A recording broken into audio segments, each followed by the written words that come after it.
Set against the backdrop of the horrors of a Nazi extermination camp in Germany during the World War II, the movie The Boy in the Striped Pajamas is a story of two innocent 8-year-old boys. It is an evocative and soul-stirring family film exploring the horrors of the Holocaust in a unique and novel way, with an unanticipated climax creating a powerful impact. It is not simply a reconstruction of Germany during the war, but is about our value system, unquestioningly giving in to our loyalty to the superior and allowing the evil to win. The story is depicted through an 8-year-old boy's eyes. He may be slow to realize the actual occupation of his father, but the horror of the situation mushrooms up as the film advances. The movie picks up steam from a mild start to a breathtakingly harsh finale. Thought-provoking and potent, the background of the film, the clashing of innocence and ruthlessness is jaw-dropping. At once maudlin, deeply emotional and painful, this is a film that cannot be easily forgotten. In fact, the situation depicted in the movie has close resemblance to the current scenario in Ukraine due to the Russia-Ukrainian War 2022.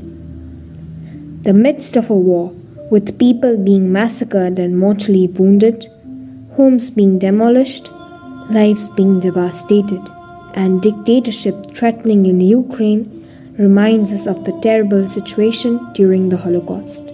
Through the instances of past or present, it is coherently evident that barriers are so menacing that they can lead to irremediable loss.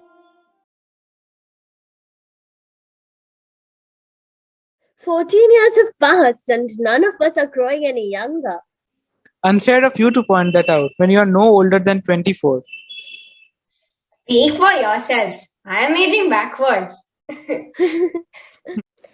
Well, any thoughts on the movie we are here to talk about? One word, beautiful. Care to elaborate? As we know, this movie displays the horrific torture experienced by the Jews in a way different from all other movies. It shows how children were dragged into war, directly or indirectly, not only the Jews but also the Germans. In fact, another movie comes to my mind as you talk about this. Jojo Rabbit? Exactly. It is quite recent, and I would recommend you watch it if you haven't already. Back to the film in question. I agree completely with David. The movie is a roller coaster of emotions. From the perspective of my character, how the feeling of the mother towards her husband goes from pride to disgust at how he treats the Jews has been scripted remarkably. You forgot to mention Bruno's naive and innocent statements. Let me take up from here. I won't reveal his lines as I want the viewers to see it for themselves. But some of those dialogues, especially towards the end of the film, drove me close to tears. The inhumanity of the Nazis and the torture, torment, abuse shook me to the core, really. I know. Even in a movie, it seems so brutal. Imagine how it must have been in real life. The concentration camps and how the victims were assassinated. Like we kill mosquitoes. The Second World War ruined many families. The writer of the book says that the story is inspired from the life of a commander who used to live that close to Auschwitz, to the point where his family could see the Nazis dragging the Jews to the gas chambers and burning them. No way. Really? Imagine how it must have affected the children. The horrors of war perhaps scarred their minds forever. It did scar their minds. I know. Many survivors, in fact, spoke about their experiences in recent interviews. I'm sure both of you know about Elie Wiesel, don't you? Yes, the renowned Holocaust survivor.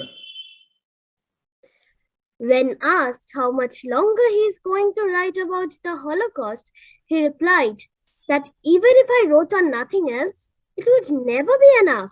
Even if all the survivors did nothing but write about their experiences, it would still not be enough. That says a lot, doesn't it?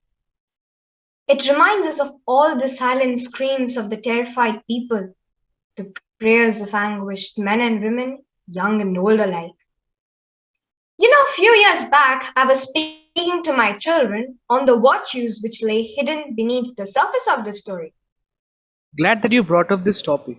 This is one of the reasons why I like the movie so much, apart from the fact that I was cast in it. I always felt connected to Bruno's strong allegiance to his friends. When he is told that he will have to relocate from Berlin, his first thought is about his three best friends with whom his attachment would be severe. Friendship breaks all barriers and shows that friendship is unrestrained, limitless. On that note, do not forget the fence around the camp, a metaphorical symbol consciously used to contrast this unrestrained friendship with reality. Also, the name of the movie itself shows that the boy in the striped pajamas is so called outcast in the setting. This forces us to face the reality. Unfortunately, barriers do exist. Makes us ponder deeply. Yes, very much so. In fact, Bruno's mispronunciation of words like the Fury for Führer, a German word meaning leader, apart from representing his innocence, represents his strong intuition as well.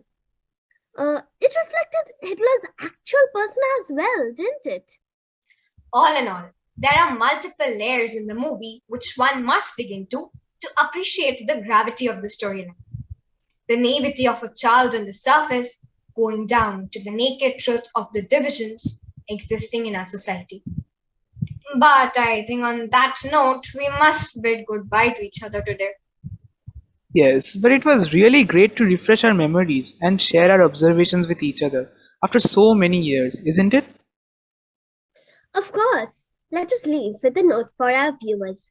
Do watch the movie, The Boy in the Striped Pajamas, if you haven't already, to personally experience a myriad of emotions.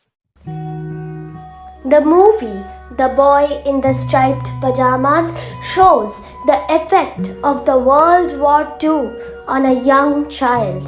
It shows how battles train the innocence from a child, forcing them to resort to arms. But all a child seeks is company. To him, another child of his age is a friend. He doesn't understand the barriers of caste, religion, or language. All of these are menaces imposed by the society, ravaging the world, forcing us to follow them.